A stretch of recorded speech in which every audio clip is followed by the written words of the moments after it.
Welcome back. In this tutorial, I'll be covering additional options for creating a torus, and that's the last of AutoCAD's 3D primitives. Let's activate the tool and take a home view. As you remember, first we can specify the center point, the radius or diameter, and the tube radius. Let's activate the torus command again and try something a little bit different. Right-click 3 points. First point, second point, and third point. A fourth click sets the radius of the tube. Let's activate the torus command again. Right-click and let's scroll up to 2 point this time.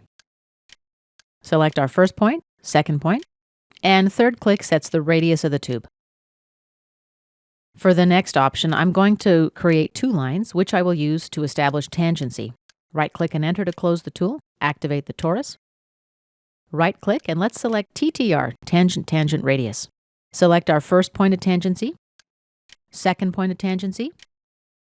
Third click establishes the radius of the outer circle.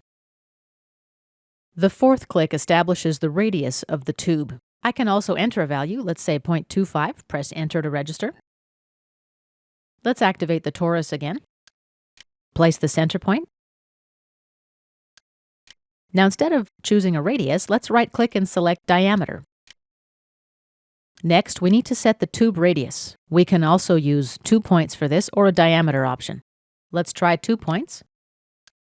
Here's our first point, and here's our second point. And this concludes our tutorial about additional options for creating a torus. Now that we've covered some of the basic 3D geometry, in the subsequent lessons of this volume, we're going to move on to creating solids and surfaces.